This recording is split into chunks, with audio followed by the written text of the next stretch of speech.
It's Friday night, and what the fuck are you doing? I'll tell you what you're doing. You're sitting home dreaming about sweaty, built men in underwear. And who better to do it with than the Iconoclastic Wrestling Podcast?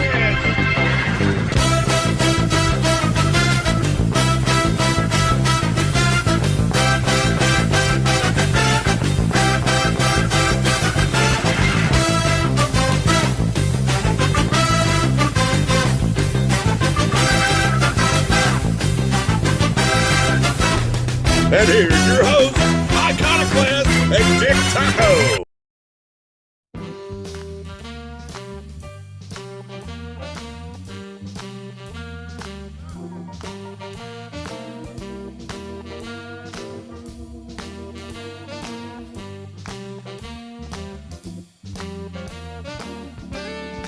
Over this. Welcome to the Iconoclastic Wrestling Podcast. I'm Iconoclast. And I am your host, as usual, Dick Taco. And let's talk about wrestling. So I wanted to start this. But first, as always, we have something on in the background. I will first introduce that. We are watching WWF SWS Wrestle Dream in Kobe from, what is this, 1997? 1991. Oh. That's Earthquake there fighting Katao. Like I said, it's WrestleMania 7, Katao. Which I learned about this because I was watching earlier today a 1-hour compilation of Hulk Hogan's various lies. And that was only that long? I figure it would have been like watching Gone with the Wind. Okay, here we go. He gets out of the ring,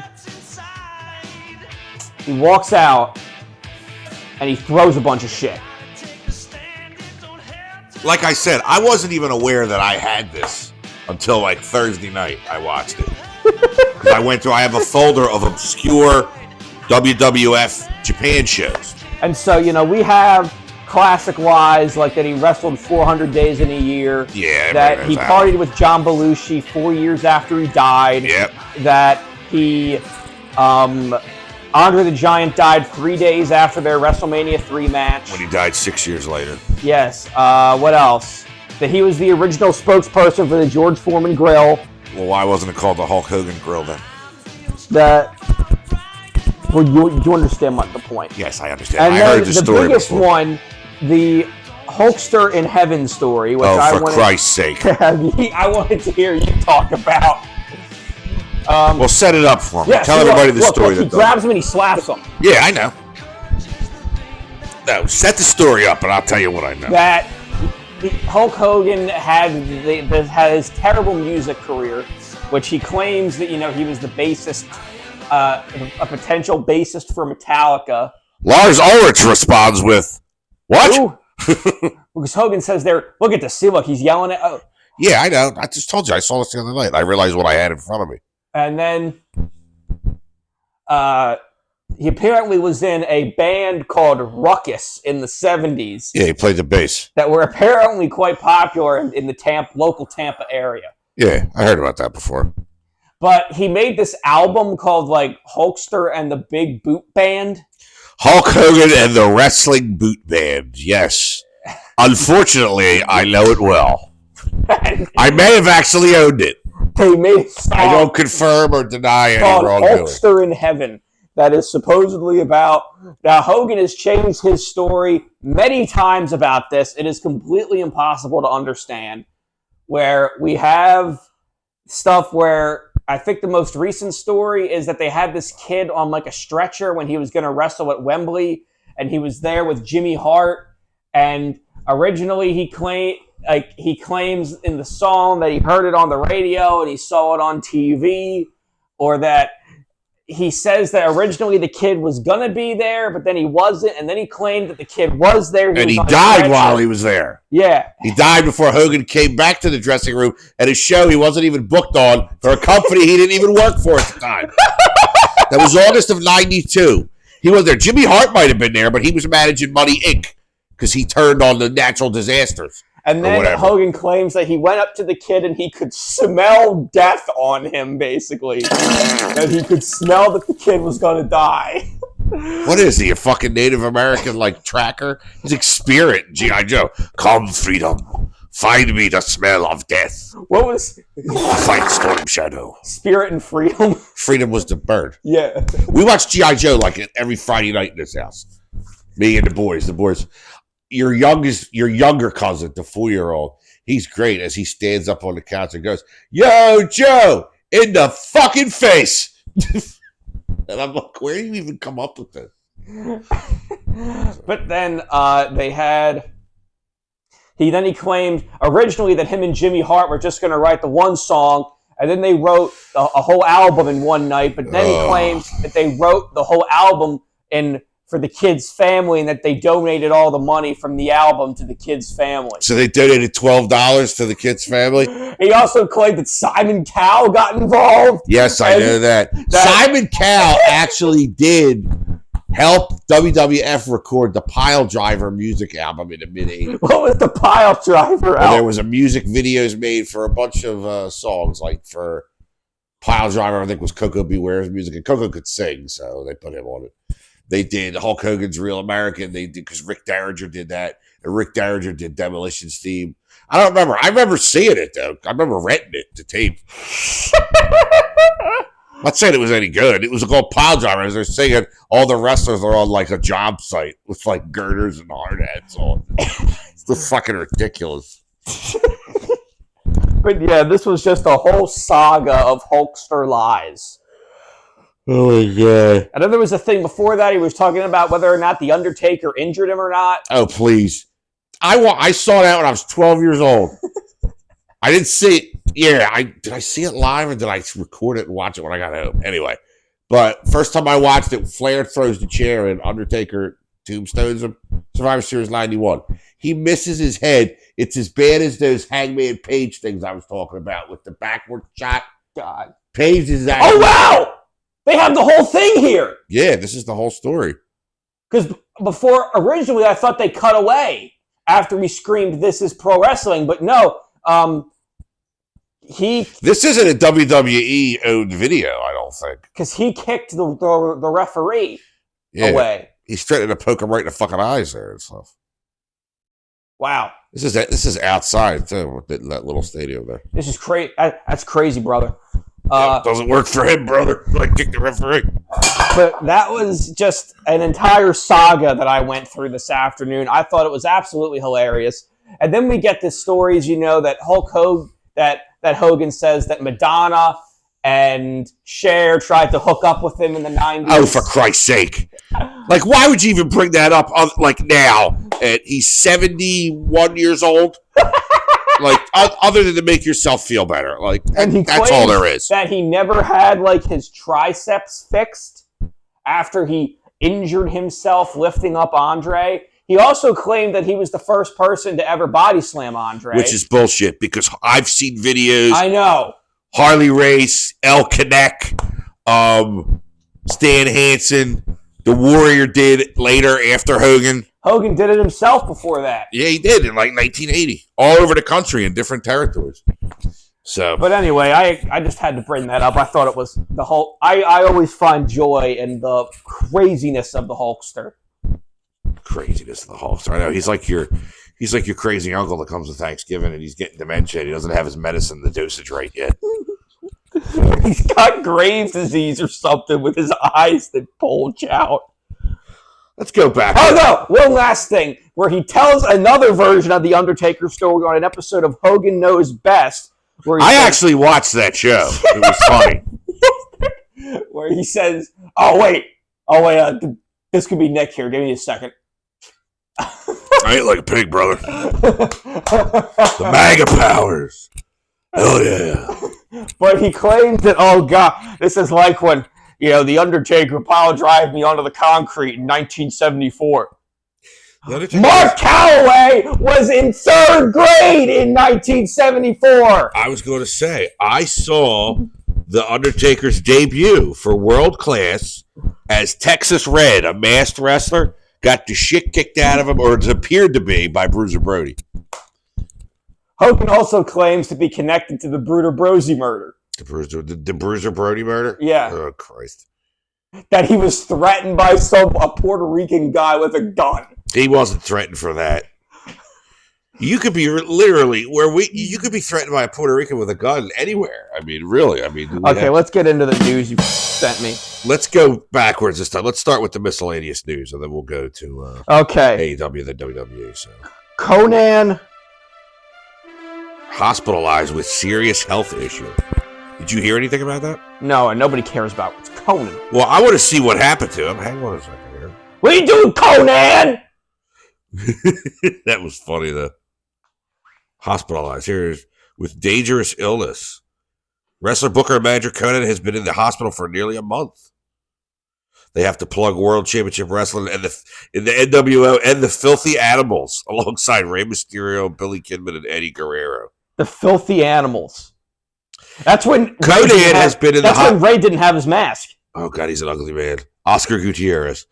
Conan has been in the hospital for 26 days as of November 15th after being diagnosed with diverticulitis. Wow.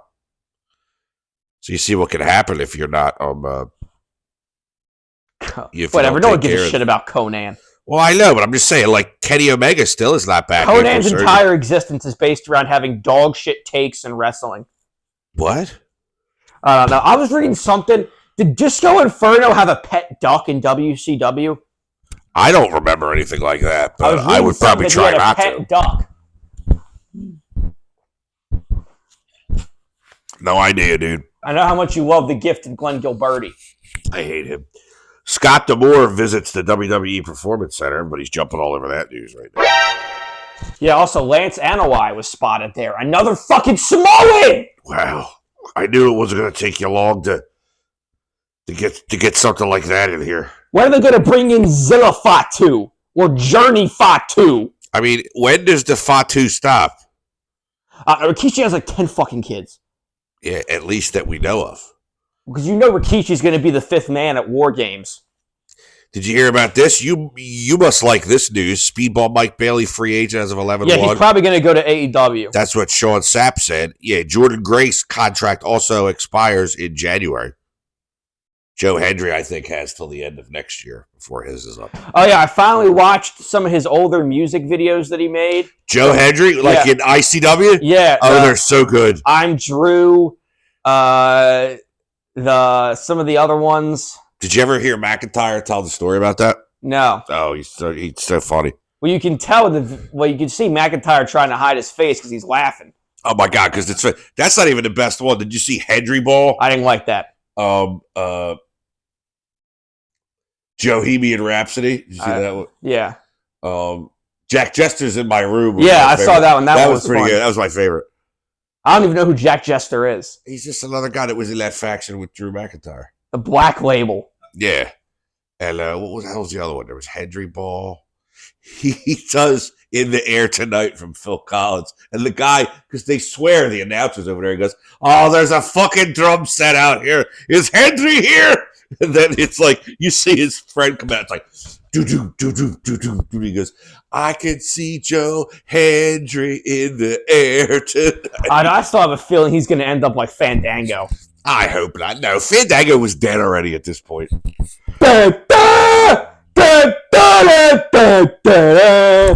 You sound like Corky from 30-something or whatever that was. No, Corky from Life Goes On tried to sing Obla D on Howard Stern. You ever hear that song from the Beatles? Obla D, Obla that song sucks. Goes on. Yeah, but they had this kid came on years ago. He had something wrong with him, and they made him try to sing it, and he was like, dopa dee, dopa da, dipo da, da, da ba da ba dipo da. Oh, God, it's so funny. I'm going to hell. Jesus Christ. And so are you for laughing at it. Footage, did you hear this, of George Hackenschmidt from 1908 resurfaces? You can find it on YouTube. Oh, really? Yeah, you know who George Hackenschmidt is. Of course I know who George All right, I was concerned that you weren't going to know. The first ever, I don't even know what the belt, like what organization it was. It was just the world champion. He was like the champion of Europe. He beat Tom Jenkins, who was the American heavyweight champion. Tom Jenkins? I know. No, not to be confused with Tom Stone, my favorite jobber on Saturday morning. Tom Stone? That's even better than SD Jones? SD Special Delivery Jones. or Loser. Tom Stone, Sandy Beach. Sunny Beach, depending on what part of the country you're used to watching. Who does AEW have as good jobbers? Leo Rush? No. He's not really a jobber. Yeah, he is. No, but like the Iron Savages. The Iron Savages and Tony Nese.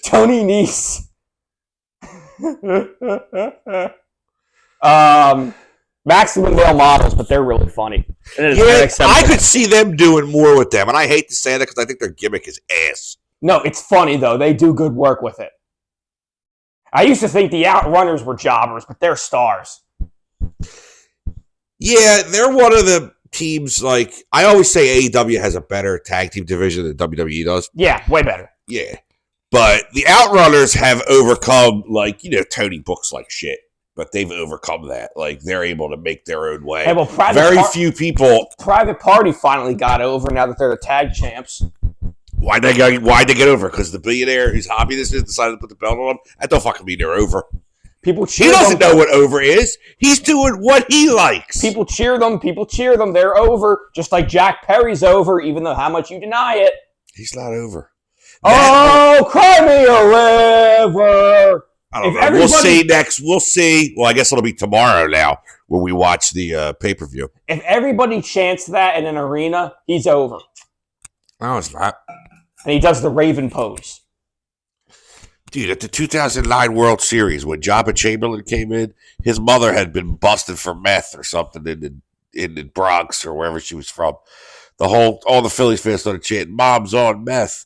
Mom's on meth. Mom's on meth." Yeah, that don't mean you're over. But anyway, I'll leave you to your harebrained ideas. Video uploaded from lawsuit suing for the 5 Jane Does showing the ring boys talking about abuse with their faces covered. You can find it on YouTube.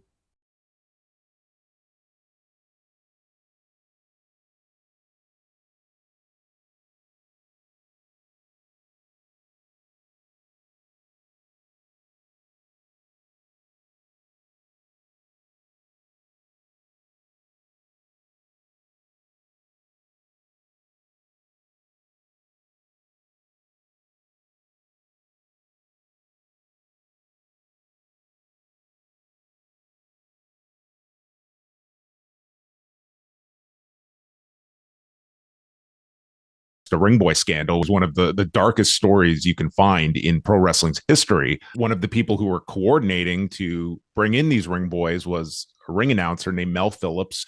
The ring announcer approached me after the show. He said they were going to Philadelphia. Would I like to go? He'd stand outside the car while all the little kids were playing and show them the belts. Like, he always pulled out the belts. I was 13 years old when I met Mel Phillips. Actually, I did say, I recognize you. You're Mel Phillips, the ring announcer. He said he wanted me to do him a favor. And I followed him into the dressing room. Once that door was closed, he just assaulted me, threw me down on the ground, got on top of me. He asked me, "You want to go inside?" And you could see all the wrestlers. And, I was thrilled. He asked me to take my clothes off. You could tell I'm shaking right now thinking about it. It started out just your toes. Then he'd basically make you cry almost and submit. But once you're flat on the floor or on the bed, you're stuck. Famously, Tom Cole was one of the victims who had been abused by Mel Phillips and later was propositioned by Terry Garvin, who was vice president with the company as well. This was a group of men that were executives. Terry Garvin, that was the underboss to Pat Patterson, who was the vice president. And Pat Patterson was the boss. He was the guy back there. A horrific abuse of power, people being put in place and holding positions for years and decades in some cases because they were some of Vince's boys and Vince taking care of his boys. Mel would get the boys when they were 13 and he would groom them. And some of them he groomed to bring up the line to Terry. It was like a baton they were passing. And this was a major scandal in the early 90s. I was grabbed on numerous occasions in my my testicles and my buttocks by Pat Patterson of the World Wrestling Federation, and Terry Garvin propositioned me when I was 16, offered me cocaine and all kinds of drugs to have sex with him. Linda McMahon was, part and parcel with Vince McMahon in terms of the goings on in the company, and, absolutely was very connected with Tom Cole. My brother said, no, Vince, all I want to do, he goes, I just wanted to work for you guys. And you guys chased me away. When I was 16, Terry Garvin did this to me. So Vince said, okay, I won't hire them back. He let all three of them go at that time, Mel Phillips, Terry Garvin, and Pat Patterson. So they were out of the company. Mel Phillips was temporarily let go by the company and then brought back with the warning to stay away from the Ring Boys. It's just unbelievable that they would keep someone like that around. A child molester.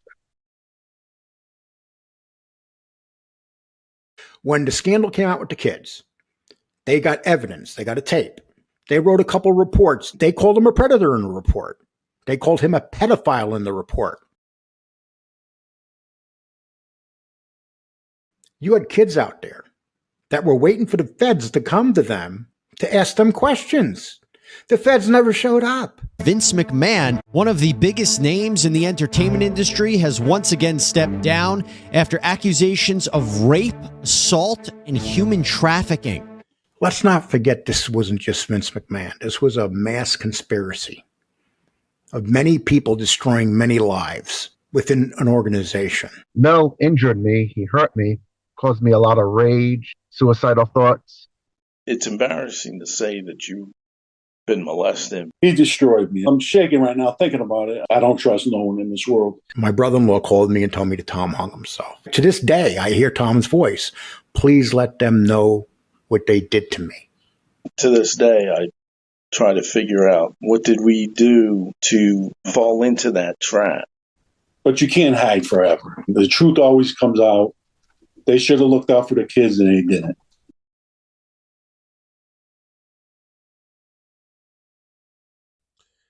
Pretty crazy stuff. These guys are older than me now. Did you hear about Dutch Mantel? I don't really care about this. The guy's sick, whatever. I know, but it's more about Dave than anything. You're going to waste a minute to shit on Meltzer? Come on, you can't pass. Well, it's low hanging fruit. You can't pass that. Dutch Mantel. It's a shame that he's sick, but nobody donated more money than Tony Khan did. Yeah, that's basically what he said. He was kissing Tony's ass in a thing about Dutch, which was really shitty. And Dutch says, he goes, you know what? If I saw him right now, he goes, I would slap the dog shit out of him. He goes, not even hit him. He just smack him. He's like, he goes, it pissed me off when I read it. But it was a good story about Jericho gave $1,500, right? Tony Khan gave him $5,000. Jim Cornette gave him $5,000. And Meltzer was under heavy fire for his comments. Everybody was all over him. Turned a good story about wrestling on the Wrestling Observer newsletter about a bunch of guys donating to a hit piece about Dutch because he's been critical of AEW. He was giving Dutch shit in there, which he was hospitalized for the 6th time this year at least. I think it is. Now, people say that Dave makes money off Tony. I don't think so. What I do think, though, is that Dave basically... Because wasn't Tony, isn't he a professed disciple of the Observer? I don't know, maybe. I think he is. So he's going to book what Meltzer likes. So indirectly, Meltzer has been in control of the booking the entire time. AEW gets all the 5-star matches. There you go. But what does that do if that guy's ideas are the ones you're using? That's the table's tilted, the game's rigged, the dice are loaded. Hey, speaking of dice, do you remember a wrestler named Vito? Vito? Just Vito? Yeah. No, I can't say that I do. Let me look this up. Big Vito? In the Baldies in WCW? I gotta get off the public Wi-Fi. Vito wrestler. Vito Lograsso. Big Vito and Vito. He was bald. Also known as Skull Von Crush. They were the Baldies. Yeah, do you remember him? Yeah, I remember him. Was he any good? He was all right. Oh, speaking of late 90s wrestlers, I texted my co-host this week about Scott Hall in ECW. Yeah, he passed through. He was like Samoa Joe in ROH that one year. In was it 16 or 15? Yeah, Scott Hall. He fought Jay Briscoe in the barn. Scott Hall came in for 3 matches, one of which was against Sally Graziano, and he lost. He put him over. Well, look, did you ever see Sal? Holy shit. That ECW entrance where it's a hole in a brick, that's real. I thought I had to get his fat ass in there. Remember freaking... yeah, Scott Hall comes out wearing the Outsider shirt. Yeah, well, the only reason you could do that because it wasn't on TV. Comes out to Ready or Not by the Fugees, another weird music choice. Just like the What a Man by Salt and Pepper for Dean Malenko. Yeah. Lawrence Taylor used that too at WrestleMania 11 when he wrestled Batman. Eric Bischoff. Remember the other week when I was talking about Court Bauer offered him a one-shot to come do a show? Yeah. He accepted. He's going to be executive producer for MLW for a one-shot. He's already booked Matt Riddle versus Donovan Dijak. That's going to put butts in seats. Oh, yeah. He's going to be donating his check to Tunnels for Towers, a charity that he likes. So, JBL crashes Destiny Wrestle event, destroys former Ring of Honor star Marty Scurll. Marty Scurll kind of deserves it, though, from what I understand. He's kind of a piece of shit. Yeah, he is a piece of shit. Davey Boy Smith Jr. captures All Japan Triple Crown Championship. I remember when he was in AEW for a little bit. I remember when he was in WWE. Oh, no, I'm not thinking of Davey Boy Smith Jr. I'm thinking of the new Dynamite Kid. Do you remember him in AEW? Oh, Tommy Billington. Yeah. Yeah, Dynamite Tommy. Getting back onto the Huckster. Oh, look, it's Randy Savage. Yeah, Hulk Hogan says missed payment led to biopic starring Chris Hemsworth on Netflix being canceled. But like everything else we talked about, you can't really trust what Hogan said. Yeah, you got to go party with John Belushi. Yeah, Kenny Omega and Gabe Kidd brawl backstage at NJPW Power Struggle, leading into Kenny's return in NJPW, not in AEW.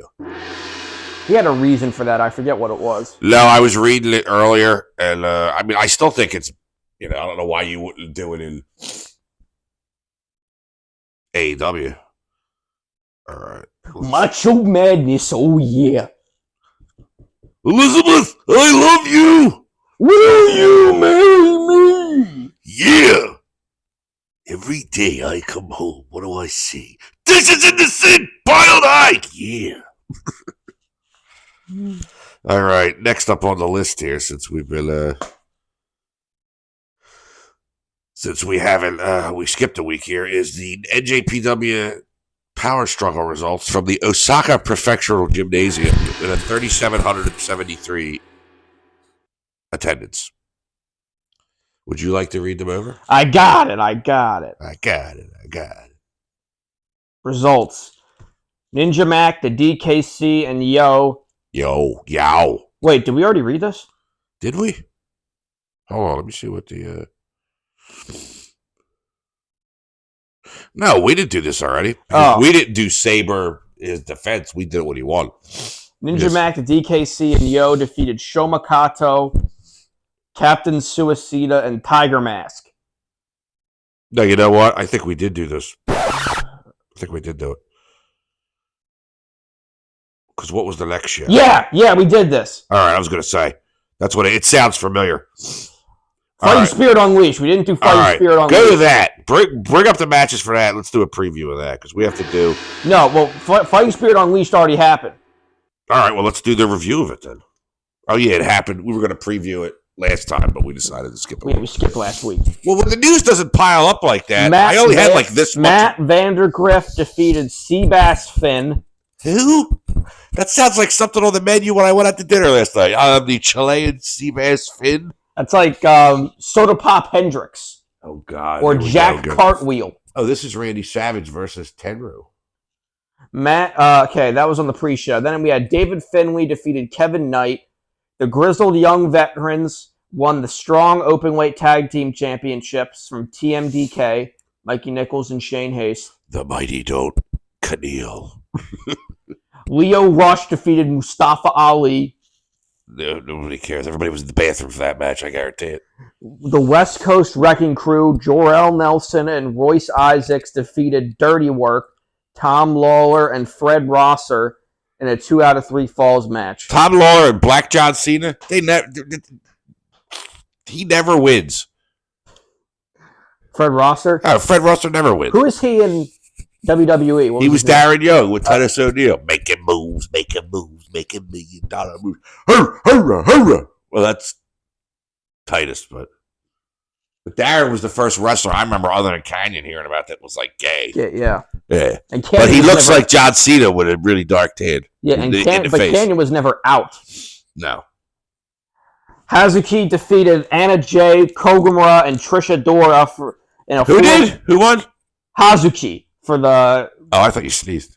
For the number 1 contendership for the Strong Women's Championship. Los Ingobernables de Japón, Shingo Takagi and Yota Tsuji defeated the Undisputed Kingdom, Matt Taven and Mike Bennett. Oh, undisputed flatulence. Ryohei Oiwa defeated Kenta. Shota Umino and Tomohiro Ishii defeated TMDK, Zack Sabre Jr., and Bad Dude Tito. Who the hell is Bad Dude Tito? I don't know. Konosuke Takeshita defeated TJP in a match for the AEW International Championship. That's Theodore J. Perkins or something, right? Yes. The winner of the Cruiserweight Classic. I remember. Gabe Kidd defeated Kosei Fujita, defending the Strong Openweight Championship. That's it? Yes, that was the show. Okay, let's go to the WWE news because we're going to finish up with AEW because we'll do the final Full Gear preview because it's this Saturday coming up, right? Yes. Tomorrow from where we're airing this, but all right, WWE news. What's this about Jacob Fatu scammed the charity? I don't know. Something about where he scammed the charity out of for over $2,600. It's only $2,600. Can he just pay them back? I don't know. He hasn't. I bet you when he was an independent wrestler, money was hard to come by. Well, it's not hard to come by now. No, so just give him the $2,600. Now that Christ, give him $4,600. I saw it said something on some kind of tweet. I love you, Jesus, for waking me up for another day to love Solo. I love you, Solo. He's got a can of Coca-Cola. I love you, soda. I love you, Solo. That's how that's all he ever says. Well, I just wanted to look at him and be like, stop yelling. We're right here. What was that picture I sent you where it was the Samoan SWAT team from MLW? No, from like WCW. No. World Class? What was the faction that he was in MLW? The Samoan. Oh, I don't know. I don't know. Not Samoan Gangster Party. No, that was ECW. The Samoan Fight Club, that was in FCW. I have no idea. That was Manu and Sonny Don't Look at My Ass Siaki. The Samoan Fight Club. All right, enough. Do you really have to talk about that? Sonny Siaki. Oh, speaking of, I was watching an old TNA episode, and there was this thing where Kid Cash is running around trying to get signatures for people to pledge their loyalty to Jeff Jarrett. Why did I see this? I saw this when it was happening. And, like, there's this whole storyline where he ends up fighting Jeff Jarrett's grandma and Tiny the Timekeeper, who's this obese Jeff Jarrett's grandma, he fought Christine Jarrett. Yeah. She used to be the promoter before Jerry, the father. Really? Yeah. I didn't know she was in That's how Jim Cornette got in, because his mother knew Christine Jarrett. And Jim got to go to Memphis and do programs and photography. And that's how, like, kid, you want to be a manager. That's how we got to do it. Well, and then Kid Cash ends up going into the bathroom, and Sonny Siaki's in there taking a shit. And he tries to get Sonny Siaki to pledge his loyalty to Jeff Jarrett, and he just slides the clipboard under the stall door, and Sonny Siaki kicks it back out. Jey Uso, #1 WWE merch seller for October. What? He just says yeet? I know. Like, it's pretty smart to capitalize off a word that the kids were already using. Oos! Now that they're back together. Oh, God. I want to know who's going to be. Somebody wrote, I don't know if it was on Twitter or whatever, but somebody wrote, imagine they don't have the fifth person. He goes, well, that's what they had at War Games last year, remember? Yeah, and then, but imagine, like, it's time for the fifth person, and out comes Paul Heyman and said, as wise man to the tribal chief, I have called my client, and Brock Lesnar comes out.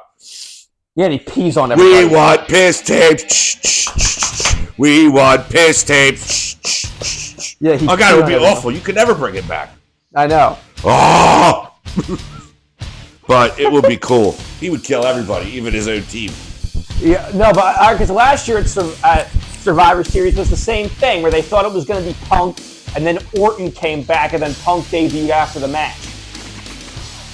Well, who knows what'll happen. I tell you, it's going to be Rikishi. He'll be the fifth man. He never fucking shuts up. Speaking of Randy Orton, he had a cervical injury on SmackDown. Not sure if it's kayfabe or not. Do you have any information about that? No, I do not. What do you got on, a South Park t-shirt? Yes! God, you don't have to yell. We're not like out in the battlefield. We're not in the trench together. Krakow or something. Ah! Incoming show! Nick Aldis reveals the Women's U.S. Championship. Do we really fucking need this? Have they not learned anything from AEW? AEW's got the TBS title. Currently held by CEO. Whatever. Yeah, the women's version of Shawn Michaels and Diesel. The women's version of the ratings killer. A band called American Nightmare is suing Cody Rhodes now, too. He'll give him some money. Probably say something like, "No, I did not steal your name." That's what he My sounds dad's like. the American Dream. Duh. I'm the American Nightmare. I choose you, Roman. Michael Hayes taking time off for personal reasons. Hayes produced almost all the Bloodline segments, but Bobby Roode was the assistant producer who will most likely be taking over. I'm interested to see how these segments go then, you know what I mean? All right, and on to the AEW news. Now, since we skipped a week, some of this stuff is old, but Kenny Omega returned on the 11/6 Dynamite. He was scheduled to. I don't know. I didn't see it. I didn't read about it. No. BCC also officially became the Death Riders on the 11/6 Dynamite. Claudio always wears his white tank top everywhere now. Yeah, Hurt Syndicate tries to recruit the Acclaimed. They're going to be a catalyst in the whole breakup thing. And they're going to take Max Caster, and Max Caster's not going to do anything. He's like the Black Curtis Axel. He's not going anywhere. Curtis Axel, what was Joe Hennig, Kurt Hennig's son. Yeah. He was originally Mike McGillicuddy. Him and Otunga, David Otunga Titties used to be tag champs. They were the first ones to wear the belts that had the Roman helmet shit on it. I can't laugh. I can't say Roman helmet without laughing. But why? Because that's what you do to somebody when they're asleep with your dick. You do it on their face, right down the nose. Wait, like a Roman helmet. What? If you stayed in the dorm more, you would notice this because they would probably happen to you. No. Roman helmet. A guy's passed out drinking. You drop your pants and you put your dick and balls on his head, but you put your dick down his nose like the Roman helmets are, and then you get somebody to take a picture. That sounds terrible. It is. Kevin woke up when Charlie Hobart was going to give him one time. And he goes, "What are you doing?" Charlie just puts his pants back on. He goes, "Nothing now." Didn't you say that you were at some sleepover and someone tried putting a guitar up someone's ass? It's terrible. That was me. Phil decided to try to wake me up like that. I was sleeping on the couch. Nick, he didn't see it. I couldn't tug me. I had to shove. Did you ever see like the head of a guitar? Well, it's the head of a bass where the tuning keys are like megalodon shark teeth the size of. It's like my girlfriend at the time was knocking on the door or the window because she snuck out. She lived around the corner from Phil. So, yeah. Eddie Kingston out till 2025 with a myriad of injuries, from what I hear. He's been out since the summer. Yeah, but he's going to be out even longer now. He's got even bigger injuries and more injuries than people thought. Speaking of your beloved CEO, she made a head-scratching comment that the women's storyline have been headlining AEW pay-per-views. That's not true. That's not true at all. That's not going to work for me, brother. And Collision's going to move to Thursday night tapings, it sounds like now. Yeah, well, they've been taping it. I know, but it's going to be the Thursday night. They're not going to tape them with Ring of Honor anymore. And the 11/6 Dynamite, this is very important to talk about right now before we get into the Full Gear preview and talk about that. The 11/6 Dynamite, Adam Cole pulled down his knee pad to do, what is that? The boom. The boom. against Malachi Black to reveal that he gets spray tanned with his knee pad on. Jesus Christ, it's horrible. Really? It was terrible. It's not bad enough. Like if you just look at Cole, we talked about it last time. He's making me cry. Like he's just somebody give him a sandwich or something. He's so skinny. Like he has no physique whatsoever. Like he made Buddy Matthews look like he was almost 400 pounds of muscle. That's how big he was. And Buddy's in excellent shape, but he's not even a big guy, Buddy. Like Page doesn't even weigh 200 pounds. There's no way. Yeah, Cole. Adam Page is in good shape. Adam Page is in good shape. One of my favorites. When he opens his mouth, you tune out because he's like, da, da, da, da, da, God. da. He's an idiot. Hey, he had one of the best segments in Dynamite. What, where he blew the house up? Yeah. Great. I was listening to the show where we talked about that the other day. And because, I got that long ride to work now, so I listen to all sorts of shit in the car. But when we were talking about how it blew it up, like it blew up like it was one of those ammo dumps in Assassin's Creed. Yeah, well, obviously. Like it was full of gunpowder. Well, obviously, it was a fake house. That wasn't Swerve's real childhood house. They showed it earlier in the show. Whose house? Swerve's house! There you go. God.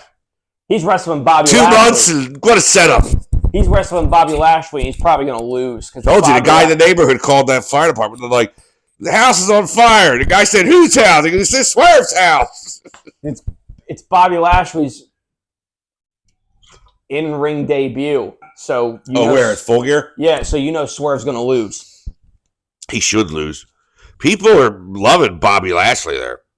They're loving. And Shelton. Shelton's great. Well, Shelton's always been great. Bobby, it's been Bobby had a good run in TNA like 8 years ago too. Well, he was the only person they had. All right, before we do the AEW preview, did you hear that November Rain is going to be the theme song? Yeah, they made an 8-minute music video last night. I have not watched it, but apparently it was very good. November Rain is not a song that gets you pumped up. It's like a sad song about Axl Rose and Stephanie Seymour, the friggin' Victoria's Secret model he was married to, breaking up. At the end, it gets kind of hard, but you got to wait 7 or 8 minutes for that. There's a reason why they don't play Guns N' Roses November Rain at the football game to get you pumped up. Oh, look, there's the Hulkster. But they do play like Welcome to the Jungle. Hulk rules. Look, he didn't even wear his headband. He's like phoning it in. Who the hell is he wrestling? We'll see in a second. I have the one from the Egg Dome right after he lost. He ripped his shirt off. Yeah, he could back then. The Real American Beer shirt that he had. The Real American Bureau. God, he looks Who's so he fat. fighting here, though? Who the hell is that? I don't know. Is that Tatsumi Fujinami? No. Why does it look like Shinya Hashimoto? Might be. I don't know. But anyway. Yeah, but like I just think it's a strange song to do that with. I do not think it's a song that like gets me pumped up to fight. Like I said, even at the end. The Death Riders, they're attacking AEW. All right. Let's do the Full Gear card and then we're done, I guess. Yeah, let's do the Full Gear preview. I'll bring it up. I want to pick this apart and tell you we're gonna do the excitement meter this week. Full Gear 2024. Where's it at? The Prudential Center in Newark, New Jersey. Oh yeah, because I asked you about if you wanted to go. That'll be a couple-hour drive. Matches. Here we go. We have 9 matches on the card. Give me some matches so I can light myself on fire. The first match on the pre-show, Big Boom AJ with Big Justice. It's apparently some internet personality versus QT Marshall. Can they have an even worse match than the Acclaimed and the Iron Savages? The worst fucking match I ever saw. Did not see that. Hey, well, I remember it All Out. Like everyone says, the best AEW pay-per-view. That had the match nobody talks about. QT Marshall versus Paul White. It's the reason people don't talk about it. Big Nobody wants to see that. Dad, you taught me everything I know.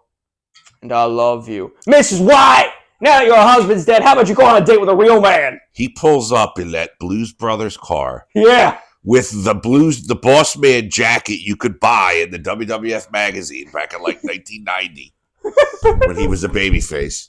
Did you see when he did the poem? That's the best part. He's like, from the bottom of my heart, with tears that are soaked, I'm sorry to hear that your dad just croaked. Like, this is great. Boss Man was gold, dude. And then they had the pepper on a pole match after that. That was Al Snow, yeah. But he was comedy gold with anything he touched. Yeah, he took the cough and dragged it away, and then Big Show jumped on top of it. It's like, what was it, in 1999? When they brought Albert in for TNA, for testing Albert. Well, he got in a fight with Val Venus, and his gimmick was a tattoo artist. Well, Val pulled his pants down and tattooed VV on his ass, right? So that was like 1999. 2012, Matt Bloom comes back as Lord Tensai, and something happens where his pants come down. And I'm like, he should have VV on there. That's not even cool. Oh, speaking of test, I forgot to tell you about something. I found a part of that shoot interview of on a couch, it's New Jack, Honky Tonk, and the Iron Sheik. And New Jack's wearing an O.J. Simpson jersey. Oh, yeah. That's what's in the Benoit thing. They didn't call him Test because what he did in high school. Because Honky Tonk's trying to defend Benoit, where he's like, we don't know what she said to him. She could have provoked him. And New Jack just goes off. He killed the kid, though, man. Like, you at least can understand somebody killing their spouse. And then apparently there's at one point... No, you can't. But apparently there's... More than killing your kid who's 7 years old. But apparently there's one part where the three of them get up and they all moon the camera. Oh, I don't know. That's got to be the greatest thing you ever saw, though. Yeah, the three of them. Oh, for fuck's sake. I mean, I don't really know that much about Honky Tonk, but Sheik and especially New Jack, I mean... What tag team was he in? Him and Jerry Lawler are first cousins. Who? Him and Honky Tonk. Wade Ferris. Honky Tonk used to be... Wade Ferris and Larry Latham. They were the second longest reigning Intercontinental Champion. But they had a tag team in Mid-South. That's where he started. Or Mid-South. No, not Mid-South. Memphis. He's the Honky Tonk Man. He's the Honky Tonk Man. So now, but back to Full Gear. Go ahead. We're on to the main card. MJF versus Roderick Strong. Why not Adam Cole? Because MJF had them pass a challenge where the first one of them, between MJF and between Adam Cole and Roderick Strong, the first one of them to win 3 matches that month got to have a match with MJF. And Adam Cole lost his 3rd match to Takeshita. Well, it's also, I'm sure they're reading the dirt sheets and stuff about how small Cole looks. And how nobody likes Cole. And nobody's interested. And Strong would have a better match. Like, do you know how big, like, MJF's in good shape, too. Yeah. But he will look gigantic next to that puny little shit.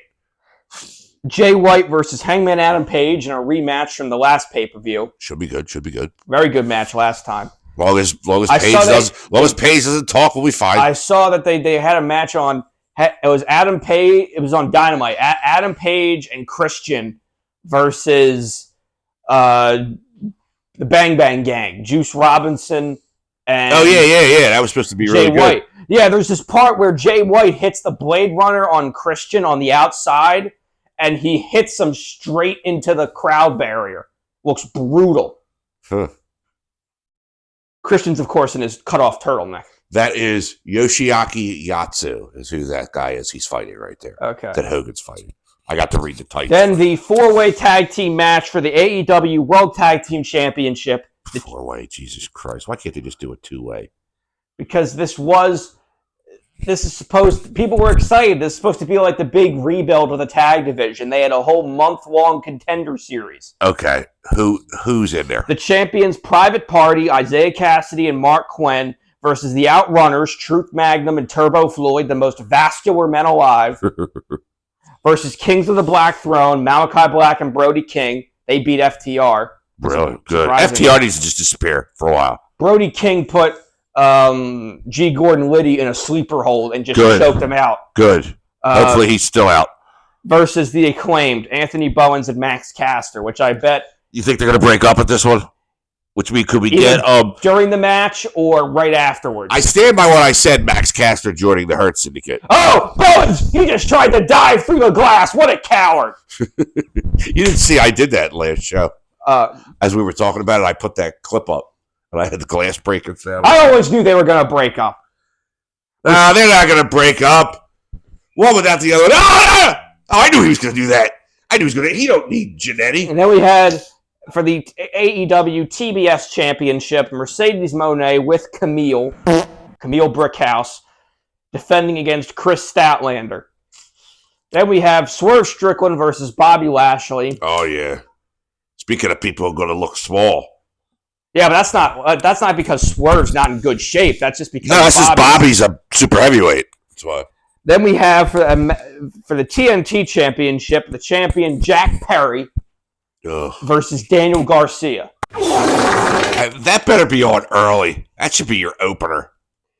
Jack Perry kidnapped Matt Menard on Collision last night. And the Bucks are gone, right? They escaped. They ran away because of the Death Riders. They had a shredding party and they left. Yeah, well, I told you about that. It was hilarious. They were. I know. I put a picture of it up when we were talking about it. They were shredding all their documents. They were packing their bags. They were running away. So now it's just Okada and Jack Perry. They were shredding all their connections to Jeffrey Epstein. Yeah, well, I would love that. Let me tell you. Well, Cutler was doing all the shredding because people forget that Brandon Cutler's still there. Yeah, they try to forget. Cold Spray Cutler. I remember when Jeff Jarrett hit him with a guitar. It was hilarious because the guitar didn't fully break. It was just like the part with Cutler's head, so it looked hilarious. It looked like something out of Looney Tunes. Like Cutler's head went through the guitar, but the rest of it didn't break, and he just fell over. What else we got for Full Gear? Will Ospreay versus Kyle Fletcher. That's going to be very good. That you should get a decent. That's an amazing grudge match. If Fletcher wrestles halfway decent, it'll be a great match because. But Fletcher's a very good wrestler on his own. Yeah, but I haven't seen much of him. Because now he looks like Desmond Wolfe in TNA. How Nigel looked. He shaved his head and he wears the same looking tights and boots. And then the main event, for the AEW World Championship, Jon Moxley defends against Orange Cassidy. The plumber versus Pockets. God, that's what I would have on the poster if I made it. People said the plumber and the pipe fitters. That originally on the poster, Moxley looked like Vern Gagne. He don't wrestle like him. Moxley's an amazing wrestler. He's a Vern Gagne was an Olympian. And a football player, too, in the NFL. A lot of guys were about that. Dick the Bruiser, I believe. Dick the Bruiser? The guy at Starrcade 90? Yeah, with the Popeye arms. Yeah, it was like walking around, checking the shoulders. Did you ever see when they're talking, when the Steiners beat Muda and Saito in that tournament? Yeah, Tag Team Tournament of the Universe. Paul Heyman is so great. He goes, because they show it when they're replay when they're doing the spike pile driver. He goes, with everyone on their feet shouting, Japan, Japan. Paul Heyman was so great in that. Is that Pedro Morales? No, that's not Pedro Morales. Who's the other guy? Where? Who's the guy with the long black curly hair? He was in Strike Force. Not Rick Martel? I don't know. Who's the other guy in Strike Force? Tito Santana. Okay, maybe it's Rick Martel then. I don't know. The model, Rick Martel? I don't know. He's going to be the next guy that Tony pays to manage Maximum Male Models. Tom Zank. That's a terrible name, Tom Zank. That was his real name. You should have given him a fake one. He died unexpectedly from something, too. I can't remember what it was. Like Hulk Hogan, Terry Bollea. Nobody's afraid of he was Terry Boulder in the beginning. Terry the Hulk Boulder and everything, so. They had the thing. Sterling Golden. He used to shave his chest hair. It looked like an atomic bomb. No fucking way. Look it up. What was his name when he did that? Sterling Golden in Georgia and Southeastern Championship Wrestling, like Florida, Alabama area. That's like in the movie that Vanilla Ice made. Vanilla Ice, Cool as Ice. His character has like a brick wall pattern shaved into his What do you head. mean the character Vanilla Ice? He really did all that shit. Fucking had a whole album where he stole beats from people. And I got it for Christmas of 89. Why? Because everybody wanted that fucking tape, dude. I just remember the thing where Madonna had sex with him and took pictures and then she sold it. Did she really? I didn't know that. You should see. Did you ever see her movie Truth or Dare? No. Your mother watched it in front of me when we were younger. She does. They're playing Truth or Dare, and she has to go down on a clearly Canadian bottle. Now, I don't know if you know what a clearly Canadian bottle looks like, but it's like the fucking neck is that big. And when I tell you she does it, I'm not going to ruin it for you, but it is educational to say the least. I mean, wow. Warren Beatty's in that movie too because she's fucking him at the time, so he's a lot older than her. This is like around when Dick Tracy was being filmed. Yeah, Dick Tracy. Call like Dick Tracy. Right, that was a big hit among kids in the 80s, wasn't it?